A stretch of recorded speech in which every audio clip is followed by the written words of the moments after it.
Hello, everybody, and welcome. This is Jay, your favorite host, as always, and let me tell you what I've been reading. So, what's the idea behind this? Well, I'm sure you guys have noticed, but the YouTube channel that we used to use for our episodes has been pretty barren ever since we hopped over to Podbean. And, granted, Podbean's been better for us overall, but, we have this channel, we've always kind of wanted to do something. So we had been discussing and figured, hey, well, we got time, we got this channel that we don't use, we might as well, do a little side content here, separate from the show itself, separate, or do our own things. Here I am, I'm just trying to spitball ideas, thinking of stuff that I can do, well, what would I be interested in doing videos about? I mean, full-on, reviews of other shows, episode by episode, didn't work out. Yeah, hey, who remembers the Q Ranger views? Because I sure as fuck didn't. So, thinking of something simple that I can do, and one of the ideas came up was talk about comic books.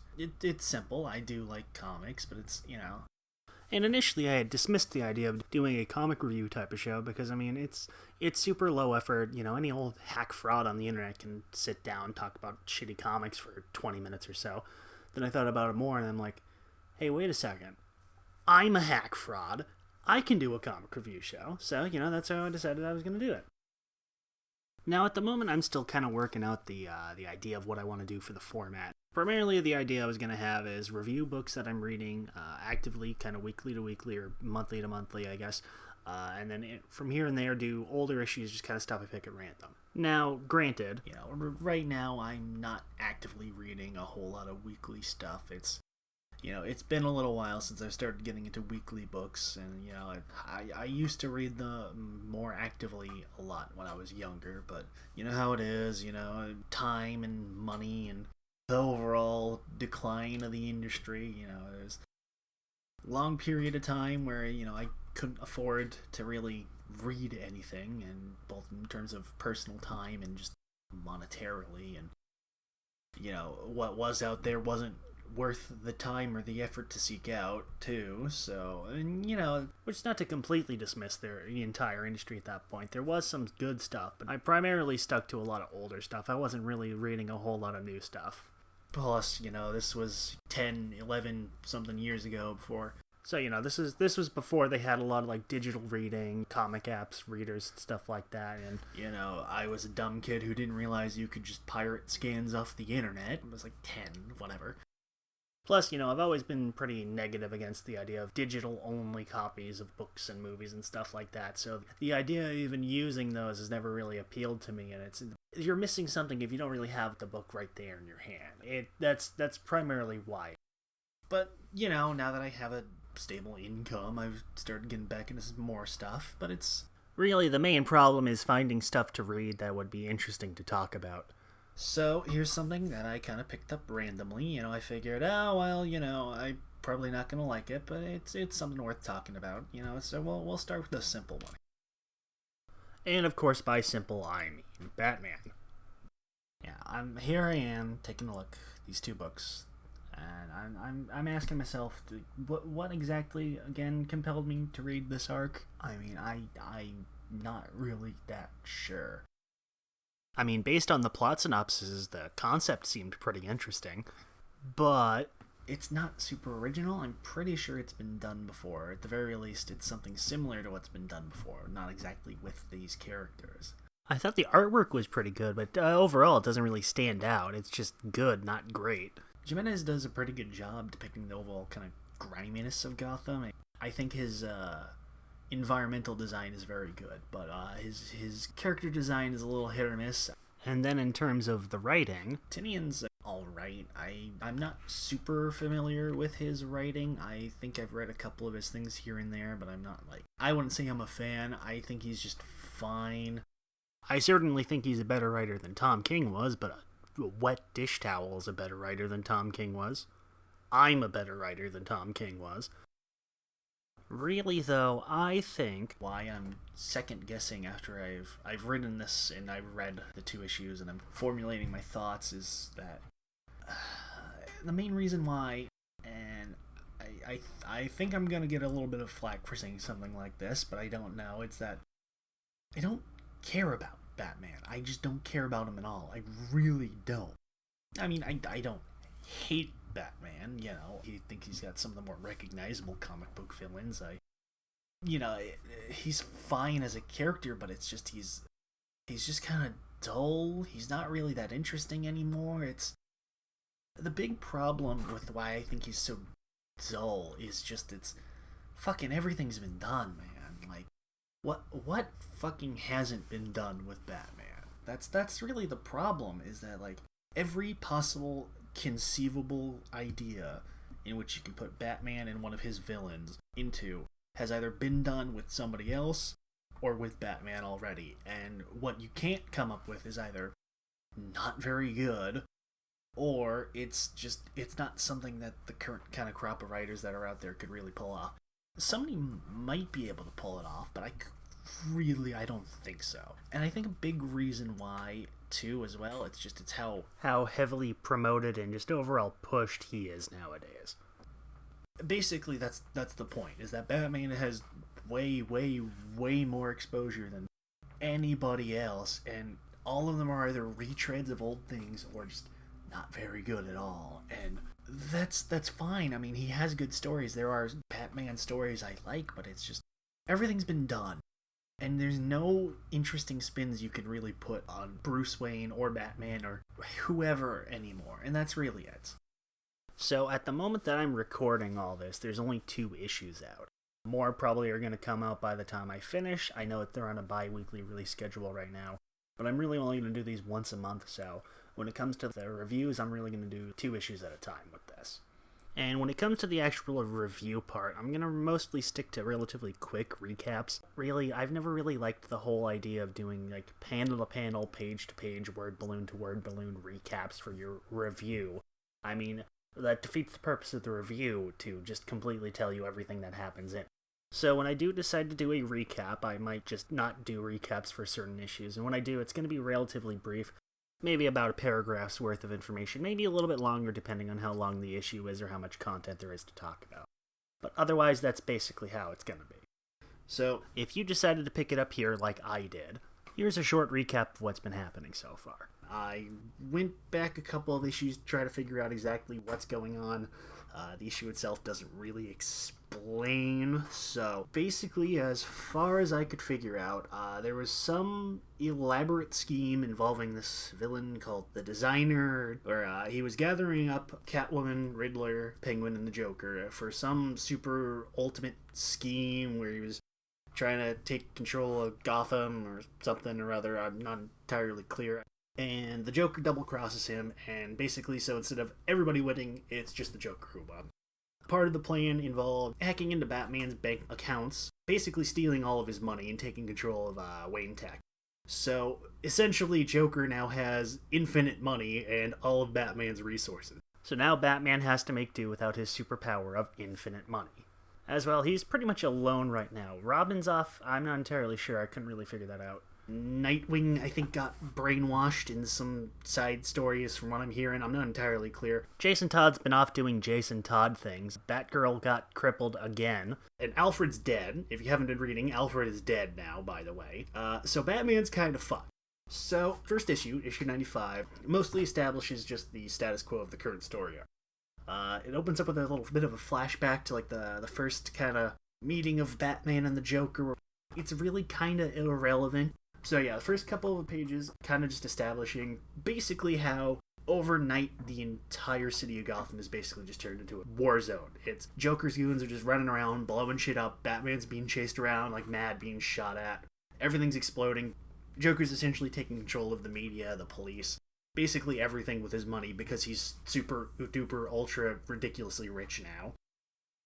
So and then the main crux of the issue is Batman trying to get to Wayne Tech's main offices, because apparently he's got a fucking mini Batcave there. He's got like a billion fucking mini Batcaves hidden around the city or something or other. So he's gonna try to find one of those and just kind of lay low and scheme for a little while.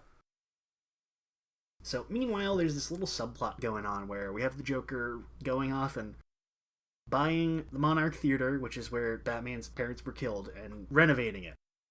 Which, one, it's already been done. I'm pretty sure it's happened like 2 or 3 times now. I don't exactly remember. I know it's happened at least once. And it's not even like an interesting idea. It's like, Like, what's the fucking point? Like, oh, you're gonna fuck with Batman by rebuilding a movie theater? Alright, like, there's better ideas here, Joker. You sure? You sure this is what you want to do? Like, I get it. Like, I get it. There's the irony there. Like, I guess I'm not entirely clear when the Joker found out Batman was Bruce Wayne. I think this happened a while ago, back when like the whole rebirth thing first started again. I'm not entirely sure. Again, I'm not super really well versed in the Batman series, so I don't really remember when this happened. But I know that he already knew who Batman was before this all happened. But it's cheesy, and it's not even like the fun kind of cheesy like I like from Batman. It's just dumb. And honestly, having read the next issue already, nothing really interesting comes from it. It's kind of a waste of time, and it's really just a waste. So Batman gets to the little mini cave, and he's trying to break into it. Unfortunately for Batman, Joker already knew that it was going to be there, and he had his newest minion waiting there for him. Punchline. Yeah. This is a character who needs to exist. So, for those of you who haven't been following along, one of the brand new status quo changes is this character, Punchline, who is the Joker's new girlfriend. She calls herself Punchline because clown. And boy oh boy, absolutely pointless character. Now, I'm gonna be a little fair. They've only been around a small handful of issues. I think about like 3 or 4 issues prior to this was their first appearance. But she's done absolutely fuck all so far. The worst part is like there's nothing interesting about her new. She's literally just Harley again. A weirdo Joker fangirl who became obsessed with him is now working for him. The problem is that so far she's kind of missing that hook that Harley had early on. I mean, you know, she was a normal person who got mind-fucked by the Joker, essentially, and fell for it, like, Stockholm Syndrome. She's just like an edgy fangirl who joined the Joker because it was cool. That's pretty much it. Apparently there's some, like, one-shot she's getting a little bit soon that's gonna really explain it, but I don't think it's gonna be anything more interesting than that. And it's a shame, too, because you can really tell that, I don't know if it was Tinian who created the character or it was just somebody else, but somebody really, really wants people to like this character because they are really trying to shill her hard so far. And it's because not only in her first appearance, she solos Harley in her first debut fight, and I'm not really a big Harley fan, so I couldn't really care less about that in one way or the other. But I mean, having your extra special OC make a long-running and well-established character job out to them in their first fight, an interesting character does not make. Then you have Batman, the king of bullshit fan-wake victories, jobbing out to her as well. Granted, during the fight, Batman's been heavily drugged, and I think he's been, sleep-deprived for, a month. But ultimately, the problem is that doesn't make your character interesting, and I don't care about her. I'd be more mad, but you can really tell they're a character that's not going to last very much longer after this story arc. So, yeah, the fight's kind of boring. It's mostly one-sided. And as the issue ends, we see a glimpse of a new Batsuit. And then the Joker crashes the bat plane into the little cave and blows everybody up. This new costume for him is kind of interesting because the issue implies that it straight up states that Batman had no idea about the suit. He had never even seen it or heard of it before. Nobody knew about the fucking suit. Apparently Alfred built it. That seems to be the idea that they're kind of implying with it.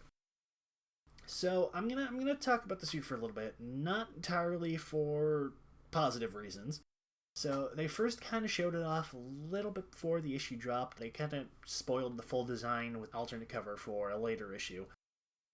Well, it's certainly an interesting idea for the Batsuit. But, interesting doesn't mean good. I've seen quite a lot of discussion about it since it shown up, and I've seen a lot of different opinions over it. And the overall consensus, it's pretty negative. Honestly, I think my favorite comment that I saw is that somebody called it a New Game Plus looking ass suit, which, it makes sense. It's weird. It's this, really overly armored looking suit, and we've seen that done before with Batman before. Of course, there's obviously the Dark Knight movies. There was Arkham did it with the later games, and it's not too bad. I think there's just a lot of like niggling bits about it that are just weird. There's these weird patches of gray all over the place. The belt is just this ugly solid gray. Admittedly, it shows up in the next issue, and the belt's a different color, so I'm not entirely sure what's going on with that.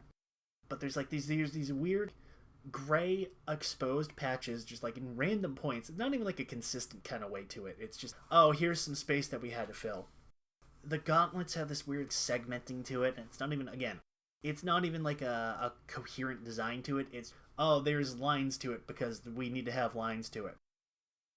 The colors too. The colors are really weird too. It's like the base suit itself, like the undersuit, is this weird blue, black, gray kind of mixture to it. It's really kind of gross looking. It doesn't really work with the blue. The blue itself on its own just doesn't work because it's just this super duper bright blue. It's like it's more like a cyan than a blue than anything, and it doesn't help in that there's this, again, there's the weird like gray bits mixed in that kind of just ruin the whole color scheme to it as well. I think the biggest problem is that the color blue they chose is just way too bright for Batman just in general. I mean, for fuck's sakes, even Adam West's Batman would tell him to tone it down. Jesus Christ. The light blue would have been fine if it was like an accent color, but as the main part of the suit, it doesn't work. Granted, again, I mentioned we see it a little bit in the beginning of the next issue, and it looks a little bit better. I think the problem is that, for whatever reason, the promo art they used, it looks like Batman is standing on the fucking sun, because it's so bright and shiny, and it just kind of makes it look worse overall. Again, a couple of bits would be fine, but the entire thing, it's just like glowing like a spotlight. Especially with the blue bat symbol on the chest. I think having it like be a brighter blue than normal for Batman is fine, but it's way too much. There's a couple of things I do like though. I like the eyes. Instead of like the classic blank white eyes, they're glowing yellow eyes. It's a little weird, but I think it's neat. That's something that they don't really do with Batman, is they don't really change up the eyes a whole lot. Either it's just, you can see Batman's eyes, or it's the solid white. I think really, other than like a couple like variant costumes, the only one who really did that was Flashpoint Batman. And I liked Flashpoint Batman's design, even though it's kind of edgy, obviously. But I mean, I like edgy shit like that.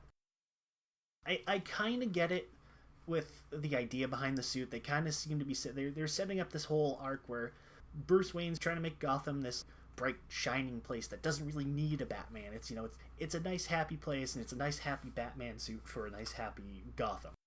I get it. It's fine for like a thematic thing.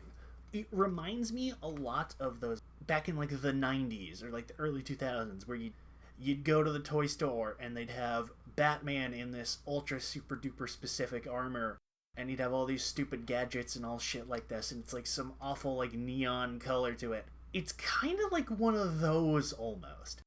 It's not as egregious. Obviously, it's not done to sell toys. Although, that being said, they're probably making toys for it right now as we speak. But it's, again, thematically I get it, but overall, it's just not a good design. It'd be fine as like a one-off thing. You have these heroes have all these ridiculous one-off costumes. Fucking Spider-Man has costumes worse than this, and he's used them for like half an issue before. So I'm fine with the idea of it, but it's not something that can work for more than like an issue or two. So, issue 95 itself, relatively alright. It's a fine kind of introduction to the storyline. As I mentioned, the flashback part was kind of irrelevant. You kind of could have used that to kind of fill out a little bit more space. Again, maybe put a recap in for whoever was going to join in, because obviously, again, they've been shilling this arc really, really hard. It's got a million tie-ins to it and all this stuff. They're really kind of building it up. So, I think like a recap of what's going on, kind of like maybe like 1 page worth of how we got here kind of thing, would have been appreciated. Maybe a little bit more of just seeing how Joker's fucking over Gotham, villain shenanigans, what are the other characters doing. From what I saw in the previous issue, all the villains are just kind of hanging out in some safe house that Penguin had. Okay, sure, fine, whatever. So that's fine. Obviously, there's the omnipresent question of where the fuck is the Justice League? Why isn't somebody helping? So maybe a little bit more of just like how exactly the Joker is fucking over Gotham, other than like one or two scenes. Oh, he's controlling the media. Oh, his goons are running rampant. We get a little bit of that in the next issue, so that's fine. But here, it's just kind of wasted space, I guess. Again, definitely recommended to at least find like a plot synopsis of the previous arc before you read this if you aren't already reading. But overall, it's not a bad way to set up the arc. It's fine. There's missing information that I think you should have put in there, especially again with how heavy they're kind of advertising the story. So, opening up the next issue, we get a weird flash forward dream sequence with Batman in his new fancy suit in this fancy future Gotham, like I was explaining. There's this little bit where he's fighting Mr. Freeze and his kids, quote unquote. He calls them Snow Cone and Ice Pop. You know what? That's the kind of goofy shit that I like about Batman. That's the kind of stuff that I like. Then the dream goes really quick because we see Alfred show up, and then there's this honestly really creepy shot where we see Alfred with the broken neck and his fucking head's hanging down by his chest, and it's so fucked up. It's weird. And then Batman wakes up. He finds himself in a filthy crack house with Harley Quinn because of course she is. Somehow she survived getting her fucking throat cut open and being left in a fucking sewer, but you know what? Whatever, it's fine. So Harley says Batman's been knocked out for about 3 days. Shit's got even more fucked. Essentially, it's turned into open war at nighttime. Basically, nobody gives a shit anymore. It has become a whole night. And we get a one-page appearance of another new character that we've been introduced to in this arc. Somebody calling themselves the Clown Hunter. Clown Hunter is kind of interesting because while his design is... Well, he looks like some crazy kid that made a shitty costume from some bits he found in the junkyard, so, that design works for the character that they're kind of setting up. I do really like his little weapon, which is just like a baseball bat with a batarang tied to the end of it. It's pretty fun. I think that's a neat little idea for a weapon for this. He's just some random fuckhead who decided to make his own superhero costume and go around beating up goons. He only gets the one page. He only has like 1 or 2 lines of dialogue, but they do really, really set up the character well. His appearance has him braining some Joker goon with his little bat pick. Actually, you know what? Yeah, his bat pick, because it's got a batarang on the end of it. His little bat pick, and then he starts talking to himself, and in all of his dialogues written in lowercase, and he's kind of mumbling, and he's kind of like saying really weird shit. I think they really set up the character well here. Not entirely clear what they've got planned for the character yet. Obviously, with the name, he's basically just a fuck the Joker, I'm gonna kill all these fucking clowns kind of character. But I like him. I actually like this character. Hopefully they do a little bit more. Again, another character who's probably not gonna last super long after this arc. But if they do something with the character, I think it'll be interesting. So we cut back to Harley, who's showing Batman a message that the Joker's been playing on TV, which is essentially just boiling down to, hey Batman, I'm at the Monarch Theater, come fall into my obvious trap. Batman, because he's still high off his fucking ass, decides that's a brilliant idea and jumps out the window and goes off, despite Harley telling him that is a terrible idea and you should do nothing. But Batman, again, is an insane person, so he's not going to listen to that. So as Batman's kind of running the theater, he starts hearing Alfred talk. He heard him talk to him a little bit at the very end of the last issue, but we get a little bit more here. I really, really like this idea. Batman's just lucid enough to realize that he's going completely nuts, but he's still fucked up just enough to not really question it, but also be like, hey, something's not right here. And I like the idea too, but because he's self-aware of it, weird mind Alfred is kind of super snarky about it, and is even snarkier than Alfred usually is. And that's the thing, is that Alfred is one of those characters Batman's always really needed, because he's that kind of dry, sarcastic wit that you need to like juxtapose the ultra grim seriousness that Batman is with. Personally, I think they're gonna set up the thing that, oh, Alfred's not actually dead. Because if I remember correctly, that wasn't Tinian's idea to kill him off. But I don't think they're gonna do it, especially because I don't think Alfred kind of survived that. Maybe? I don't know. But, weirder things have happened. Anyways, we get a quick page where Batman beats up some goons, and we get to the theater. Again, somehow the Joker has completely 100% repaired the theater in the 3 days that Batman's been out. I guess he's still high and just hallucinating it, I guess. I'm not really sure. And then he gets into the big screening room, and then we see the Joker up on the big screen where he's doing his Joker rant shit. And the issue ends with Batman being attacked with the corpses of every single person the Joker has ever killed who are now walking up and moving as zombies. Yes, that is really how the issue ends. This one really wasn't a whole lot better. Again, a little bit of wasted space. I would have appreciated a little bit more Clown Hunter. I think the recaps of kind of what's been going on is better. Definitely needed, something that we didn't have in the previous issue. But the whole zombie thing is just so unbelievably stupid. It just kind of kills the whole issue for me, honestly. But overall, I like the art. The art is really good. I like Jimenez's art. He's pretty good. Again, like I said, he has some issues here and there. The writing, not so much. Again, there's a couple of gripes I had with the line-to-line dialogue is fine. It's just that the overall kind of structure of the issue and the plot is just... it's kind of stupid. He has a couple of good lines here and there, but overall it's just fine. It's not awful, but there's just so much stupid shit that happens, and there's all these kind of like scenes that we kind of didn't need, or lines we didn't need. It just kind of brings it all down to a level that it really probably shouldn't be in. Honestly, if I wasn't already planning to stick through the end of the arc, I probably would have just dropped it here. They did already say that it's going to end relatively soon. I think they're planning on ending it at issue 100 with the main book, not counting like the tie-in shit. So hopefully it kind of picks up from here, but I don't really foresee it. So that's a book that I didn't quite enjoy, so let's move over to a book that I did enjoy. Yes, The Flash, the fastest man alive. I'll admit I don't really talk about it too much, but I really do like The Flash. I think he's one of those characters who's just, he's classic. There's, no matter how many shitty reboots and edgy retcons they try to pull, he's one of those characters that he's always stayed fun and optimistic, and just, he still acts like a fucking superhero, no matter how much they try to make him this grim and edgy character. It's just, I don't think it's possible.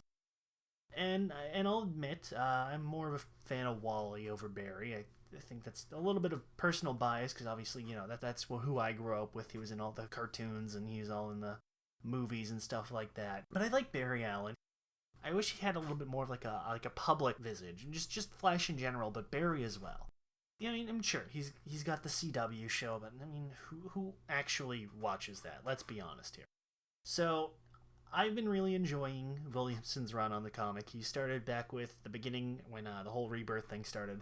I've really enjoyed it. I like how he writes Barry. I think he really gets his personality well. He always presents him as somebody he's always putting on a nice cheery face, optimistic attitude, despite no matter how many grim things are happening, how awful things are just getting for him. And I think that it works. It's a nice way to present the character. I enjoy what he does. And obviously he's clearly a fan because he's really heavy on the continuity as well. And that's the thing I like, is that the Flash is always one of those characters he's really steeped in his own kind of continuity. He's not somebody who's, even with all the numerous amounts of reboots and retcons and everything that's been going on, he's one of those characters he's always kind of been like the same character. They've never really changed him too much, and even when they do, they still manage to make it work without like completely ignoring his past. I've enjoyed a lot of his villains. I've enjoyed his takes on the classic teams of rogues. Most of his villains, his newer villains, are pretty good. I really liked Godspeed. Most of his villains tend to be one-shot characters. Like Bloodwork was alright. I thought he was kind of weird. I enjoy how he's written his villains, both with the new villains and the old villains. And again, like I mentioned, he's really good with the continuity. He's had a little difficulty trying to cram everything in, both keeping the new 52 continuity, the Rebirth stuff, old continuities. He's had a little bit of trouble trying to juggle all of it. It kind of gets a little too convoluted for its own good. But obviously, that's the issue when you're dealing with a character like the Flash and his decades worth of continuity and Speed Force shenanigans and hyper time and all that stuff. But I like that he's trying. He's not ignoring it. He's actually giving an effort to kind of he's a fan, I guess. It's clearly somebody who's a fan who's not just writing it as sheer fan wank, I guess is the best way to put it. Art-wise on his run, it's been pretty spotty. I can't recall him having the same artist for more than like 2 issues in a row. Granted, that's not really his fault, and that's kind of been one of those things with DC since the whole Rebirth thing anyways, so it's really not something I can blame him for, but it's still a little annoying to have an issue that has really nice art, and then suddenly we have 2 or 3 issues and the art is just awful. But overall, I really like The Flash. I really liked Williamson's run. I've enjoyed it. I'm excited to see where he goes from here after this arc. This arc itself has been pretty fun so far. At the moment of recording, there's only 1 issue. Obviously, by the time I get this out, there's probably going to be more, like I had mentioned. So we're just going to do the first issue of the new arc. So, since, as I mentioned, Flash is more focused on its heavy continuity issues, I'm going to give a little heavier of a recap of what's been going on. Obviously, since I've been reading it, I kind of know better, so I can kind of get into it a little bit better. So, Flash was in a battle against a villain called Paradox. He was a walking paradox who was imprisoned in the 25th century before he escaped and came back to the present, wanting to destroy the Flash because of all the fucker he's done to the multiverse over the years via time travel and Speed Force shenanigans and shit like that. So he goes back through time, going to different points in time and killing the Flash at various different points. Because something time paradox is something crisis energy, something whatever. Not important. He kidnaps Godspeed and forces him to work with him. Throws Flash in this weird time void for a little while. It's not really super relevant. Meanwhile, as this is all going on, Iris finds a message from Commander Gold, not Captain Gold. There is a difference. Telling her that the only way that the Flash can defeat Paradox is by enlisting the help of the man who first beat him back in the present and imprisoned him. Who's it turned out to be? Why, it's none other than Professor Zoom. Which especially sucks for Flash, since the last time they fought, Zoom ended up getting killed. Again. Flash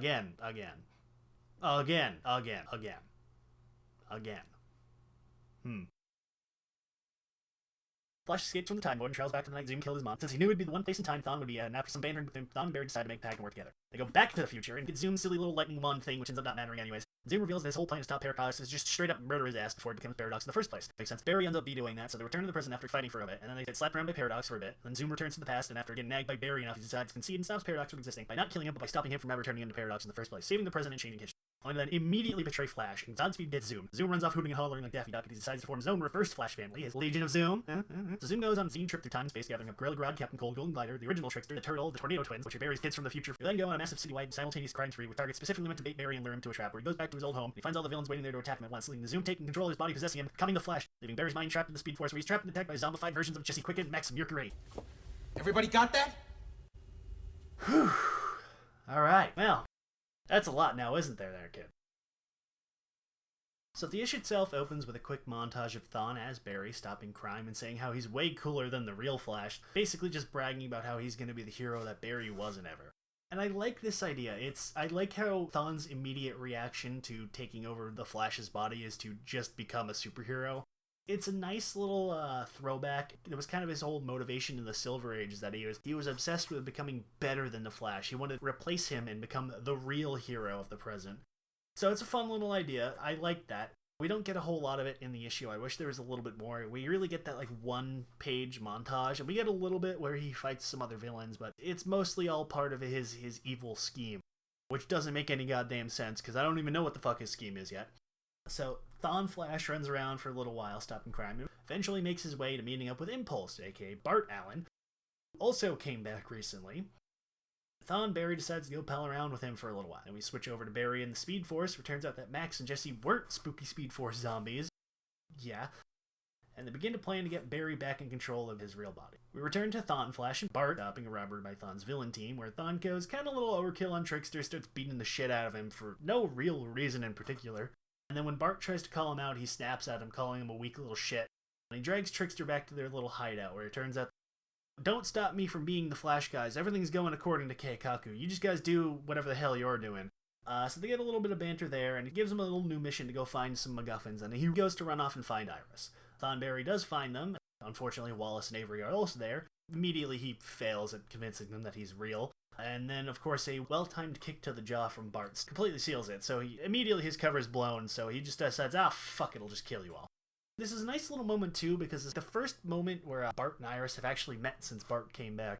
Bart's kind of been off doing his own thing. I think he's been with the new Teen Titans, but I'm not entirely sure. But it's a nice little moment where we get Iris remembering all the stuff that she had done with Bart back in like the 90s and the 2000s. It's a nice little bit, and it's nice seeing it again. And again, this is another thing that I really like that Williamson does, is that he pays attention to continuity. He's clearly a fan. He clearly knows what he's writing, and it's fun. Of course, it doesn't really last very long because Thornberry immediately gets back and starts trying to charge him down. But the issue ends with a last-second save by none other than Jay Garrick, the original Golden Age Flash. Overall, it's a pretty solid issue. Again, like I mentioned, the art here is a little spotty. There's some points where they switch artists, where when Barry's in the Speed Force Mind Void thing, they have a completely different artist with a completely different art style. I like the idea of switching it up. I'm not a big fan of the artist of the main issue. Not particularly great. Decent at some points. I like the other artist who does the little interludes in the Speed Force. I like that artist a little bit better. I wish they did the main issue personally. But their art is a little bit rougher. It's not nearly as refined, but so probably wouldn't have worked for a full issue, but I do like it more than the main art. So I don't know. I think it would have been interesting to see the artists swapped. I like, again, as I mentioned, I like Thawne running around pretending to be a hero. I wish we got a little bit more of it. Again, other than the one-page montage, there's 2 or 3 pages where he's fighting the villains, and that's really it. We don't really get a whole lot of that at all, and I wish we got a little bit more of that, but I understand they kind of crammed a lot into this issue, so I appreciate what we did get, but I wish we got a little bit more. There's this little bit where they set up, it seems like, I don't know if the villains in general or just the Trickster is planning on betraying Zoom. I like that. I like that they're setting that up without really like acknowledging it. We get like a 1-panel thing where Trickster makes a face after he gets his ass kicked. So I'm interested to see what they're doing with that. And of course, also, I really, really loved finally, again, getting to see both Jay and Bart back doing stuff. They have been around for a little while. Jay's been around since, like, right around when Doomsday Clock was starting to come out is when Jay came back. Bart's been back for a little bit less. But neither of them have really been doing anything. They've been kind of off on their own books. Mostly just, like, big event-type things. They haven't really been solidly back and doing anything yet. Again, I haven't really been reading, like, I know Bart's been kind of palling around with the Teen Titans, so I haven't really been reading that, so he's kind of been around doing that, but it's nice to see him here again with the Flash family doing just stuff in general again, and just seeing Jay back as well.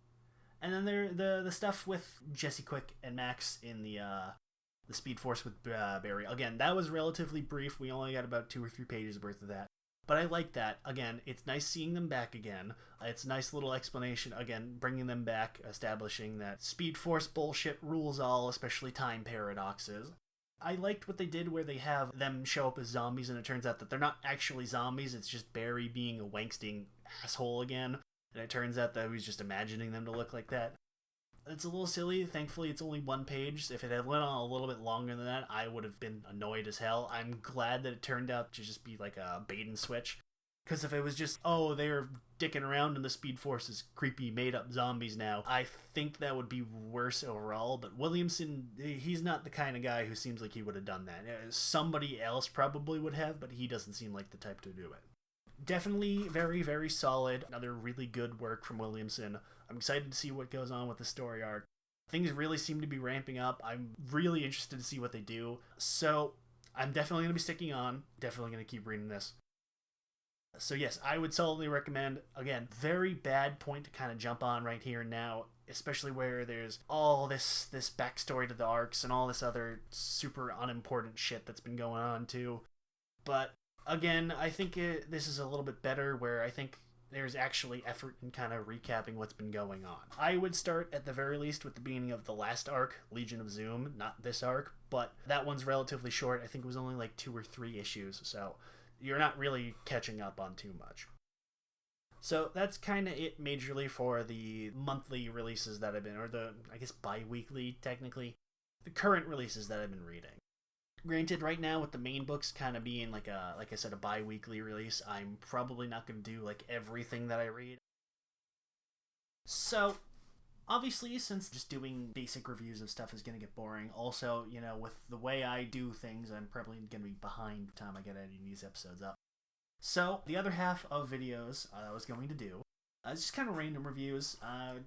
Most likely just either pick a book or a storyline that I've read before, or how I was going to do it is I was going to pick a book, just literally any kind of comic, just randomly pull something out of a bargain bin, see something random at a comic reader. You know, occasionally I'll be like scrolling through some comic book reader app, or you know, just online on some website, or you know, again, looking through like a bargain bin at like a comic book store, something like that, and I'll see something that looks interesting, and you know, I'm like, oh, maybe you know, it's cheap, I'll check this out, or you know, oh, you know, I can waste like 10 minutes to read this, so, you know, there's a lot of books like that where I've kind of thrown into the backlog, kind of stuff that I wanted to read that looks good, but I haven't really had an excuse to actually read, you know. So this is what I'm going to do. I'm going to select a book kind of from like a backlog, read it. If it's like a shorter series, I'll read one issue, go from there. If it's a longer series, I'll either do it in chunks or just do a review of a full story. So, first try we're doing this, I am going to do Psychoblast. I had absolutely no goddamn clue what the hell this story was about going into it. I knew nothing about who worked on it, not a single goddamn thing. I just saw this cover and I was like, yeah, I'm gonna read this. So, what even is this series about? That is a good question. I don't really know. Nothing really happens in this first issue that, in fact, nothing fucking happens at all in this first issue that would at all really set up what the hell this story is about. The issue is primarily about this woman named Taryn, with a Y, St. Jude. It was the 80s, just get over it. Who's like she's a reporter, or she's like a detective, or it's not entirely clear what the hell she is, but she's looking for some guy named Brian Burke. Why is she looking for him? Not a clue. She was hired from some Castro-looking guy who's working for some mystery lady who want to capture him and kill him. Couldn't tell you why they want to, just by seeing how this guy acts, because he's boring as hell and doesn't do anything. What is this series about? Well, thankfully, they were smart enough to put a full summary of the premise at the very beginning of the first issue, which I don't know if it was just done because it seemed cool, or if it was done because they had no idea what they were doing. So the reason they're hunting Burke is because he's what they call a psychoblast, which they don't explain what the hell that is, but basically it's somebody with psychic powers. He's basically invincible, and he's crazily super duper strong psychic powers. But for whatever reason, he can only use them when he's asleep. He can't actively use the powers. He doesn't even seem to be aware that he has any powers. I like this idea as a concept that can work. The idea that somebody's like this super duper ultra powerful psychic, you know, crazy super duper unstoppable hero, but they don't even know it and they can't even actively use it. I like that idea as a concept, but it doesn't really get used particularly well here. I think, again, they spend a little too long trying to actually set anything up, but most of the issue is basically just filler. And in fact, he doesn't even use his powers until like the second to last page, and it's so disappointing. And it's so, honestly, if I had picked this up off the shelf, knowing nothing about it, you know, kind of like I did without having the ability to research or know that, oh, there's only like a handful of issues, I wouldn't have bothered buying this. I probably would have skimmed through it like, yeah, this sucks, and then dropped it from here. Thankfully, with the power of hindsight, I already know that it's like 9 issues, so I'm probably still going to read the rest of it. So, yeah, issue 1 kind of fails its job of hooking you on the cast, the characters, the setting, and the premise. In fact, if it weren't for the plot synopsis, I would have absolutely no fucking clue what was going on or what even the story was. So, thank God they put that in, but otherwise it's just a waste. Again, nothing really happens. We get Taryn goes to meet Burke, finds him at a church where he's like a janitor, follows him to the bar. She calls Castro guy and decides that, oh, this boring fuck who's a janitor, oh, this is definitely the guy we're looking for. Then she follows him to his house as he's banging some random slut he picked up from the bar, breaks in, finds like a newspaper clipping of some like story about like a plane crash. That's kind of like an ongoing thing, I'll get to that. As she's running away, she gets psychoblasted, But then nothing really comes from that, so they decide to hop into a Jeep, drive off into the desert, where Castro and his goons were hunting them, and then they get shot at, blown up, and then that's finally when Burke goes psychoblast. And all of that is about 35 pages worth of content. Yeah. So, as I mentioned, there's this ongoing kind of flashback where we see Taryn kind of getting these flashbacks to like a plane crash. Which we see as a giant like psychic hand crushing, which is the same thing that she gets attacked by. It's weird because it's not her in the flashback, and she knows this. The newspaper clipping that I mentioned shows that it was Brian's family who was in the plane crash, and that he was kind of the only survivor of it. He wasn't actually on the plane, they don't say, but it's an interesting idea. I'm expecting them to set up, it's like, oh, he's his daughter, or like wife or sister or whatever who survived the crash. But I don't think that's what they're going to go for. That seems to be the most obvious answer, but of course, because he's psychic, it could be anything. But overall, I think the idea is, it's a nice little, like, story idea. But yeah, overall, there's really nothing to this issue. If I paid money for this, I probably would have been disappointed. Thankfully, I did not actually buy this. Although, you know what, if I saw it at a store, maybe I would just for the novelty of it if it was cheap. I don't know. Probably not.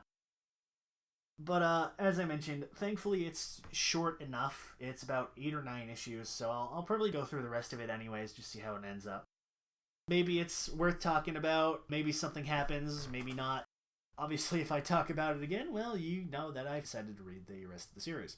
So, before I sat down to write this, I decided to do a little bit of looking, kind of find out what exactly was the idea behind this, who wrote this, whatever. And I checked the credits on the book, and I was kind of shocked to find out that the writer was Stephen Grant. Now, Grant's not like a super prolific writer. He's not somebody that if I mention his name to some random person on the side of the street, you probably wouldn't know. But he's been doing a lot of stuff since like the 80s. Been doing a lot of work for both Marvel, DC. He's done a whole lot of independent stuff. I think most famously, he's worked on The Punisher. He did the original Punisher series back in the 80s. The rather short-lived miniseries The Punisher had back in the 80s before he got his main series. He's also had a couple of other big independent books. I think the most major one that I found was a book called Two Guns. I haven't read it, but I've heard people talk about it before. I know that there's a really shitty Marky Mark movie made about it, which I never saw. But I would say that's probably his like biggest in terms of mainstream success work. Although obviously you wouldn't really know that he worked on it just by watching the movie. Personally, the thing that I liked the most that he's done was, granted this isn't really his work, but he did the RoboCop comic that was based on Frank Miller's infamously insane screenplay for the movie. I like his writing. I've seen him before. Again, he's not somebody who's just, oh, you have to go out of your way to read his stuff. You know, he's not one of those kinds of big writers, but I really liked his stuff. And it's weird reading this and just seeing it being so just dull and nothing happening. And it's not that it's like bad. It's not great. It's just nothing fucking happens. And that's the worst part too, is that if shit actually happened in this, I'd probably like this a little bit more. On the other hand, the pencil art was somebody named Rob Phipps. Apologies if I pronounced that wrong. He's done basically nothing that I could find. He's done like a cover here and there for Marvel, and that's about it. Honestly, his art's pretty bad. It's a little sloppy at points. Honestly, just overall, it's super generic. It's just like, oh, I've read an 80s comic. Oh, this just kind of looks like it. Nothing about it stands out when it's at its good points, and it's a little sloppy at a lot of points. He doesn't really get like anatomy particularly well at sometimes. It's a little funky looking. I don't want to just say like generic, but it could be better. I wish the art was a little bit better. If it had better art, I think at the very least the visuals would carry it, because there's a lot of little like trippy effects that they try to do at points, but again, nothing really happens in this first issue enough to be like, okay, I would have spent money on this. But hopefully the rest of the issues change my opinion. But that's pretty much it. Yeah, that's it for our first episode here. Obviously, these might be a little bit longer. I don't want these to be like podcast length episodes. So this is kind of the ideal length that I'm shooting for. Maybe a little bit shorter, maybe a little bit longer. I might trim some recap segments here and there. But overall, that's it. I hope you enjoyed. If you have any questions, any comments, obviously leave them. I'll include a link to our Discord server below. As always, you can find me there. I'm usually pretty active, so if you have a question for me, you can either leave it in the comments or shoot it to me there. If you have a recommendation for something for me to check out, have something you want me to do like a specific little set piece on, just let me know. I'm happy to accept pretty much any recommendation, any kind of suggestion. As I mentioned, I'm looking for stuff to kind of pick up more, so otherwise, yep, just let me know how you like this, and thank you very much for watching. Make sure to, do the YouTuber things that they always bug you to do. I always never like doing, because that's gay. But hopefully if you enjoyed, I'll see you next time. Thank you.